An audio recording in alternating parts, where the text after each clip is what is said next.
ज़्यादा है तो उनसे पूछते तो ज़्यादा अच्छा होता है। नमस्कार, जय श्री कृष्ण।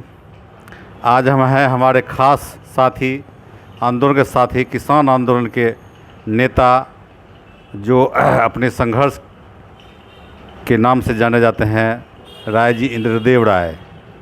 ये सोशलिस्ट यूनियन,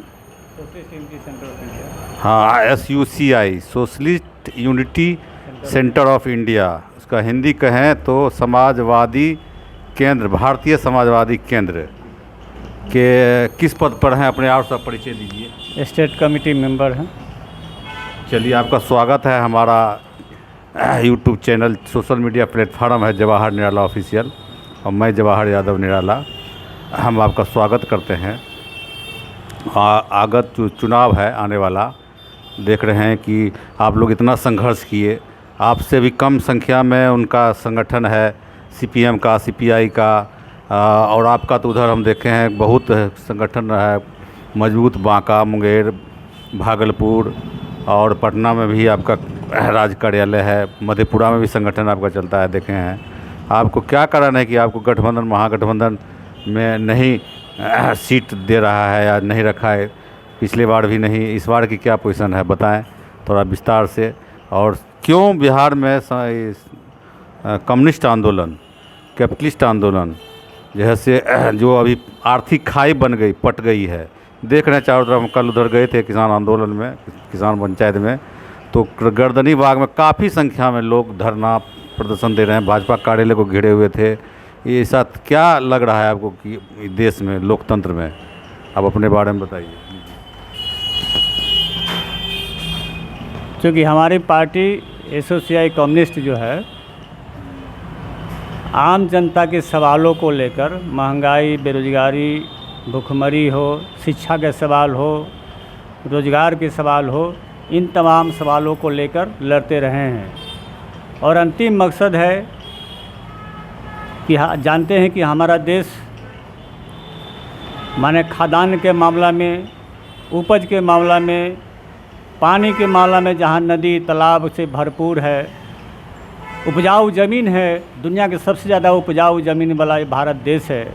लेकिन यहाँ का खेतिहर मजदूर, यहाँ के किसान, काफ़ी उसका दैनिक जीवन बहुत गर्त में है और दिनों दिन बिगड़ते चले जा रही है। क्योंकि देश में जो अर्थव्यवस्था है, वह अर्थव्यवस्था पूंजीपतियों के पक्ष में है।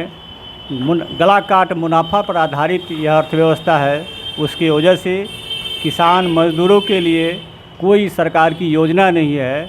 योजनाएं कल्याण के नाम पर, वेलफेयर के नाम पर सरकारें, केंद्र और राज्य की सरकारें बहुत चलाती है, लेकिन तमाम योजनाओं में ही इतनी गड़बड़ियाँ रहती है, इतनी बेईमानी रहती है कि केवल दिखाने के लिए होता है कि सरकार बहुत काम कर रही है। ये 5 किलो अनाज दे रही है, लेकिन किसानों से जो उत्पादित जो फसल है, गेहूं है, चावल है, पटसन है, ईख है, तमाम फसलों का वाजिब कीमत नहीं मिल पाता है। इसकी वजह से किसान लगातार गर्त में जा रही है। किसान जब बेहाल है तो खेती पर आधारित जो खेतिहर मजदूर है, उनकी हालत और ही ख़राब है।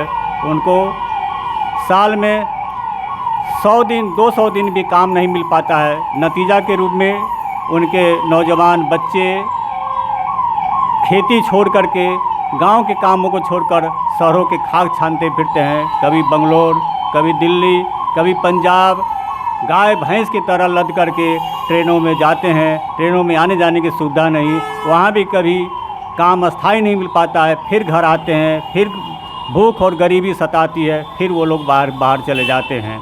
इस पर तमाम पार्टियां जो है, आज बिहार के चुनाव है, उस चुनाव में जातीय समीकरण के आधार पर इधर जाए या उधर जाए, लेफ्ट में जाए माने महागठबंधन में जाए कि NDA में जाए, और तमाम जो अपराधी तत्व है, माफिया गिरोह है, जो दलाली पर आश्रित है, अपराध पर आश्रित है, वे लोग जिनकी सत्ता में आना है, दल जो पार्टी का समीकरण आज मजबूत है, उसके तरफ जाने के लिए बेचैन है।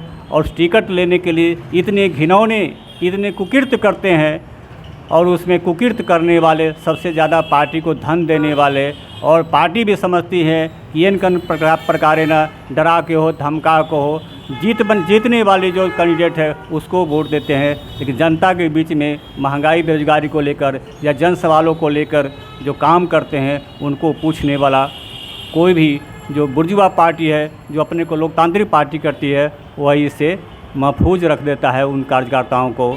और उसी में हमारा एसोसिएशन पार्टी है जो ज़मीन से जुड़ी हुई है, किसानों के लिए, मजदूरों के लिए या हर सवालों को लेकर लड़ते रहती है, उनको कैंडिडेट बनाती है।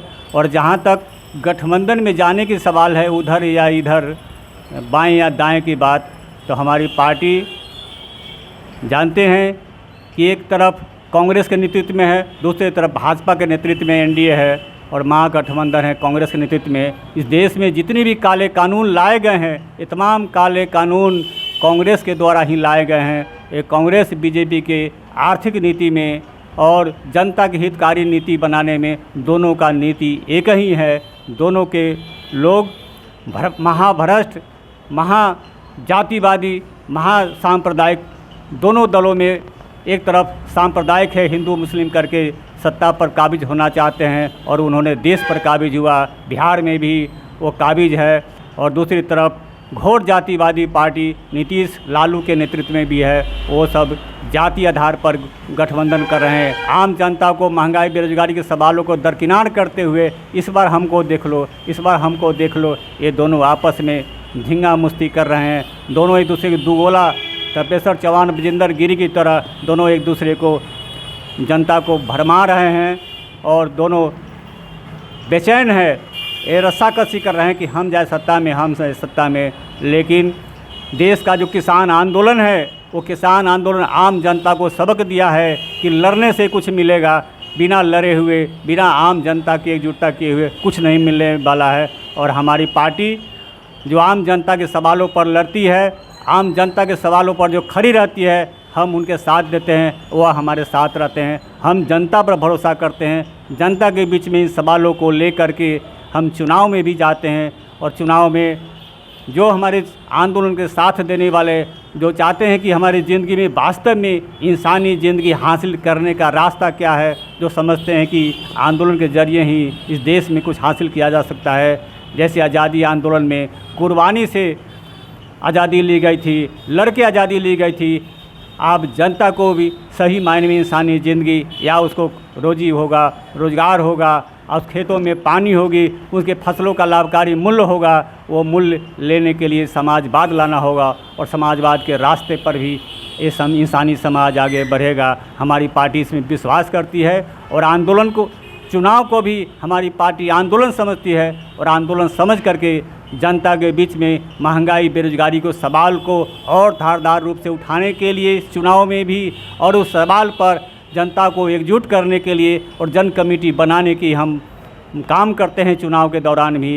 यही चुनाव लड़ने का मेरा मकसद है और यही बात को आम जनता को समझाने की हम कोशिश करते हैं। इंद्रदेव जी, आप किसान आंदोलन से शुरू से जुड़े हुए हैं।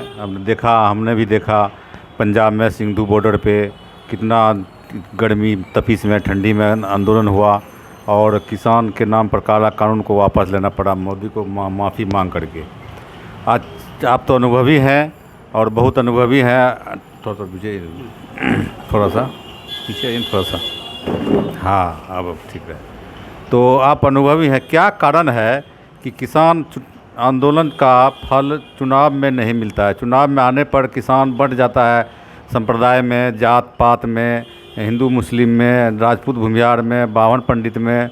क्या कारण है कि किसान का आंदोलन, किसान एकजुट नहीं हो पाता है? किसान खड़े हैं आज भी मेड़ पे, मेड़ मतलब खेत का जो आड़ी होता है ना, जो खिरा है, तो सब अपने अपने अलग अलग, किसान अपना अपना जात खोजने लगता है, तो अपना धर्म खोजने लगता है। क्या कारण है कि किसान मजदूर का एक नहीं हो पाता है? हम याद कराना चाहेंगे कि सन 74 का आंदोलन, बिहार से जो आंदोलन शुरुआत हुई थी, पूरे देश को झकझोर दिया था और इंदिरा गांधी की निरंकुश सरकार को तख्ता से हटा दिया था और वहाँ पर एक लोकतांत्रिक एक माहौल कायम हुआ था। लेकिन उस समय 77 में जो चुनाव हुआ 74 आंदोलन के बाद, उसमें देखा गया कि जेपी का कैंडिडेट कौन है, लड़ने वाला कौन, लड़ने वाले कैंडिडेट है, यानी जेपी का कैंडिडेट अनुराग काना जो भी हो। लड़ाई का एक जो माहौल बना था, निरंकुश सरकार के खिलाफ जब माहौल बना था, उस माहौल के खिलाफ जो लड़ने वाले लोग उसमें माने चुने गए थे। और हमारे बिहार में उस तरह का आंदोलन की कमी के चलते जातीय समीकरण हावी हो गया है उसके बाद से। और जातीय समीकरण आंदोलन जब मुद्दे को कमज़ोर करने के लिए जातीय मुद्दों को, ये जातीय समीकरण के सवाल को लेकर चुनाव में इतनी मीडिया, उनके अखबार, उनका फेसबुक ऐसा हावी हो जाता है कि आम जनता भी उस चकाचौंध में पड़ जाता है, और वो भी जातीय भूल भुलाव में। और दूसरी तरफ आर्थिक रूप से उसको किसी न किसी तरफ से प्रलोभन दे करके, क्योंकि आम जनता का जो सोच है, समझ है, राजनीतिक जो चेतना है, वो चेतना कमज़ोर होने के चलते बिहार में अशिक्षा का भी ज़्यादा अशिक्षा है यहाँ पर। अशिक्षा के चलते भी सही समझ आम जनता, खेती और मज़दूरों को, माने मेहनत कश लोगों को ये समझ नहीं पाता है। इसलिए चकाचौंध में पड़ करके वो जातिवादी संगठनों, उनके नेताओं के फेर में पड़ जाते हैं, इसलिए सही निर्णय वो नहीं कर पाते हैं। और यही आर्थिक सवालों को लेकर आंदोलन अगर जिस दिन तेज हो जाएगा, उस दिन ये जातीय और सांप्रदायिक संगठन पीछे पड़ जाएंगे और हमारे जन मुद्दा ऊपर आएगा। उसी दिन आम जनता के बीच से आम कार्यकर्ता चुनकर फिर सत्ता में जाएंगे और वहाँ प्रतिनिधि बनेंगे और वहाँ भी जाकर अपने सवालों को उठाएंगे। हमारी पार्टी 1967 में, 1969 में बंगाल में सरकार में रही आंदोलन के बल पर। और हमारी पार्टी जानते हैं 67 में लेबर मिनिस्टर सुबोध बनर्जी को बनाया गया था, और उनको कि कानून बनवाए थे कि फैक्ट्री मजदूर और मालिकों के बीच में जब लड़ाई होगी मजदूरों का, उसमें पुलिस का हस्तक्षेप नहीं होगा। और हमारी सरकार को वहाँ पर 2.5 महीने के अंदर में वो सरकार को गिरा दिया, कहा कि ये आतंक है, ये माने हंगामा करने वाली है, ये शांति चाहने वाली नहीं, अशांति पैदा करता है, यह कह करके वहाँ के सरकारों को गिरा दिया था। 69 में फिर दोबारा चुनाव हुआ, उस दोबारा भी हमारे कुछ उम्मीदवार जीते थे, और उस उम्मीदवार के उस माने विधायक के चलते वह सरकार नहीं बन रही थी, और मजबूरन हमारे पार्टी के उम्मीदवार माने विधायकों को शामिल किया गया। लेकिन वहाँ पर हमने लाया कि यहाँ पश्चिम बंगाल में जो भी बाहर से रहने वाले मज़दूर है, खास करके मेहनत कश लोग हैं, तमाम लोगों को राशन दिया जाए। और उस सवाल को लेकर भी हमारे सरकार को वहाँ पर गिरा दिया गया था। 2 बार हमारी पार्टी सरकार में रहकर भी दिखाई है कि सत्ता में जाने पर भी आंदोलन को आगे कैसे बढ़ाएगा। वहाँ मजदूर आंदोलन जो बरसों से ठप था, उस मजदूर आंदोलन बहुत उफान मार दिया था। लगता है कि ये मजदूर आंदोलन दुनिया के मजदूरों को एक होने का जो नारा है, भारत की सरजमी से, बंगाल की सरजमी से मजदूरों को एक करने का, चट्टानी एकता करने का जो पैगाम दिया है, ये पैगाम शायद देश को लपट मार देगा। इसलिए उस सरकार को बर्खास्त, इस व्यवस्था को करना पड़ा था। चलिए, बहुत बढ़िया बात बताए कि आंदोलन से जनता एकजुट होती है। किसान आंदोलन हो, चाहे छात्र आंदोलन हो, चाहे युवा आंदोलन हो। 1942 की जब क्रांति हुई थी, अंग्रेज़ देश छोड़ कर भाग गया। फिर 1974 में जो क्रांति हुई तो 77 में सरकार, तानाशाही सरकार को पलटने का काम किया, इंदिरा गांधी सरकार चली गई। आप बहुत बढ़िया बात बताए। क्या लगता है कि आज बांग्लादेश में क्रांति हुई, श्रीलंका में क्रांति हुई, नेपाल में देखें क्रांति हुई, जिस तरह से नेपाल, श्रीलंका, बांग्लादेश में भ्रष्टाचार की सीमा चरम पर है। वहाँ के मंत्री, विधायक, चाहे सेंट्रल मंत्री हो, प्रधानमंत्री हो और केंद्र मंत्री हो, उस सब का बाल बच्चा विदेश में जाकर मौज करता है, और यहाँ लोग अन्न के लिए तरस रहा है, रोजगार के लिए तरस रहा है। शिक्षा की व्यवस्था यहाँ नहीं है बिहार में। यहाँ बिहार के बच्चे दूसरे प्रदेश में जाकर शिक्षा ग्रहण करते हैं। क्या लगता है आपको, आप अनुभवी हैं, क्या लगता है यहाँ भी कुछ क्रांति होने की संभावना है या होने की गुंजाइश हो रही है? जिस तरह से देख रहे हैं सड़कों पर लोग, अभी भी कल भाजपा कार्यालय का घेराव किए हुए था, 112 डायल वाला आ रहे थे, वहाँ से तो भेंट हो गई थी, वीडियो बना लिया 1-2 मिनट का। तो क्या लगता है, आप अनुभवी हैं, इस पर कुछ अपना विचार दीजिए। दरअसल अभी भारत में महंगाई, बेरोजगारी के सवाल को खास करके ले करके और प्रवासी मजदूरों के साथ जो बेइंतहा अमानुषिक जो बर्ताव देखा गया कोरोना के काल में कि दिल्ली से पैदल चल करके, बंगलोर से पैदल चल करके, बॉम्बे से पैदल चल करके बिहार पहुँचे, कितने हमारे मज़दूर साथी, हमारे भाई, बेटे, भतीजे वो रेलवे लाइन पर कट कर मर गए, लेकिन उसको देखने वाला कोई मुआवजा ये सरकार नहीं दे सकी। आप जानते हैं किसान इतनी तंगहाली में है, मात्र 10,500 करोड़ किसानों का बैंक का कर्जा है, लेकिन 10,500 करोड़ किसानों को माफ़ी नहीं कर सकी है सरकार। लेकिन दूसरी ओर किसानों को लूटने वाली, खेतिहर मजदूरों को और हालत को ख़राब करने वाली जो बड़े बड़े कॉरपोरेट कंपनियां हैं, 18.5 लाख करोड़ रुपया उन कंपनियों को ये राहत दे दिया, माफ़ कर दिया। लेकिन खेतिहर मजदूरों को पर जो कर्जा है, किसानों पर जो छोटा मोटा कर्जा है, उस कर्जा को माफ़ नहीं कर सका। और इतना तक ऐसी व्यवस्था कर दिया है कि विभिन्न नाना एजेंसी के माध्यम से, प्राइवेट कंपनियों के माध्यम से लोन बांट करके पूरे आम जनता, गरीब जनता को लोन में, माने ऋण में, लोन में ऐसा गिरफ्त में ला दिया है कि आज महिलाओं को हफ्ता का लोन भरने के लिए, 15 दिन का माने पाक्षिक लोन भरने के लिए, महीना दिन पर जो लोन भरने के लिए उनके पैसे नहीं हो पाते हैं। पति के कमाई पर जो आश्रित था, पति बीमार हो जाने पर, एक्सीडेंट हो जाने पर या मर जाने के बाद वो महिलाएं आज शरीर को बेच करके भी उस बैंकों का कर्ज चुकाने के लिए मजबूर है। ये हिंदुस्तान की हालत है, खासकर बिहार की भी हालत बहुत ही ख़राब है। आप जानते हैं कि महंगाई, बेरोजगारी को लेकर, आर्थिक तंगी को लेकर आम जनता में और ख़ासकर बेरोजगारों में इतनी भयंकर त्रासदी है, इतनी बेचैनी है कि किसी दिन भी सत्ता के खिलाफ नेपाल और बांग्लादेश के तरह या आपके श्रीलंका के तरह या अमेरिका में जिस तरह से, फ्रांस में जिस तरीके से वहाँ नौजवान, वहाँ फैक्ट्री के मजदूर जो सड़कों पर आ रहे हैं, सरकार के खिलाफ अपनी आवाज़ बुलंद कर रहे हैं, लगता है कि वहाँ सत्ता पलट जाएगी। भारत में किसी भी समय, किसी भी क्षण ये उन देशों की तरह देखने को मिल सकता है। लेकिन एक चीज़ बहुत गंभीरता के सवाल साथ कहना पड़ता है, यदि हमारी सही मायने में क्रांतिकारी पार्टी, सही में जनवादी ताकतें का अगर जन कमेटी गांवों में नहीं है तो बहुत बड़ी आंदोलन होकर भी वो वहाँ पर एक फिर से पूंजीपति के पक्ष में जाने वाली सरकार बनेगी। जैसे आप देखिए बांग्लादेश, अभी नेपाल में, और नेपाल में एक तरह से कहिए प्रतिक्रांति हुआ है। फेसबुकिया लोगों ने वहाँ पर सरकार के खिलाफ बगावत किया, लेकिन वहाँ पर कोई वास्तव में संगठित ताकत नहीं है, जिसका कोई अपनी समझ नहीं है, कोई अपनी चिंतन नहीं है, केवल सरकार हटाए और भ्रष्टाचार उसमें नहीं रहो। भ्रष्टाचार जानते हैं कि ये व्यवस्था पैदा करती है, पूंजीवादी अर्थव्यवस्था पैदा करती है, मुनाफा के लूट पर आधारित जो अर्थव्यवस्था है, राजनीतिक व्यवस्था है, वो पैदा करती है भ्रष्टाचार। इसलिए जब तक वो व्यवस्था रहेगी, भ्रष्टाचार रहेगी, जब तक नाली में गंदे पानी बहता रहेगा, कीड़ा पैदा होता रहेगा, कीड़ा पर छिड़काव करने से वो कीड़ा मरेगा नहीं, नाली का जब तक बंद नहीं होगा वो कीड़ा पैदा होगा ही। उसी तरह से यहाँ पूंजीवादी अर्थव्यवस्था जब तक कायम रहेगी, भ्रष्टाचार उसकी जननी है, और भ्रष्टाचार तब तक ख़त्म नहीं हो सकता है जब तक व्यवस्था की जगह पर दूसरी व्यवस्था, जनपक्षीय व्यवस्था, जनता को, सभी जनता के पक्ष वाली व्यवस्था को लागू नहीं कर पाएंगे।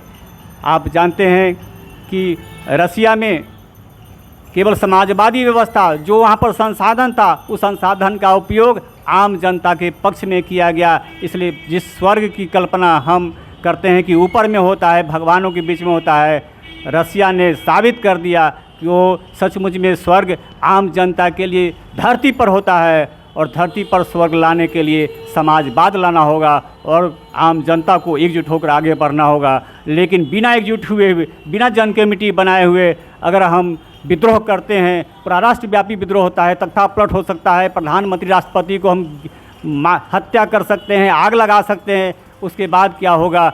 बिना संगठित ताकत और कम्युनिस्ट पार्टी के संगठन को व्यापक बनाए हुए उसका फल अच्छा नहीं होगा। जैसे नेपाल में, श्रीलंका में, बांग्लादेश में आप देखे हैं, तो पहले जो कुछ डेमोक्रेटिक माने लोग थे, विचार वाले सत्ता में जाते थे, आज घोर रिएक्शनरी लोग उसमें सत्ता में चले गए हैं। जनता के खिलाफ कानून बनाने वाले वो ताकत और मजबूत रूप में आ गया है। यही अफ़गानिस्तान में भी देखे, घोर ये स्नेही लोग सत्ता में हैं, आम जनता मेहनत का से लोग है, उसको आज बोलने पर की आज़ादी पर भी माने बंदिश लगा दिया गया है। नेपाल में और तमाम देशों में देख रहे हैं कि वहाँ पहले जो स्थिति था उससे भी बदतर हो गई है। खासकर जनवादी अधिकार जो कुछ था उसको भी ख़त्म कर दिया गया है। भारत में भी ये संभावना है कि किसी समय वो घटना घट सकती है, लेकिन हम लोग को भय है, हम लोग सचेत लोग हैं कि कहीं ऐसा व्यवस्था नहीं हो जाए। इसलिए आज ज़रूरत है कि जनता की जन कमेटी को जितनी जल्दी से हम इस टास्क को पूरा कर लेंगे, हम विद्रोह को हम एक सही दिशा दे पाएंगे। अन्यथा सही दिशा के अभाव में जनता कुछ भी कर सकती है और जो करेगी वह सही नहीं होगी। चलिए, बहुत अच्छा याद दिलाए कि हर एक 30-40 साल पे परिवर्तन होता है।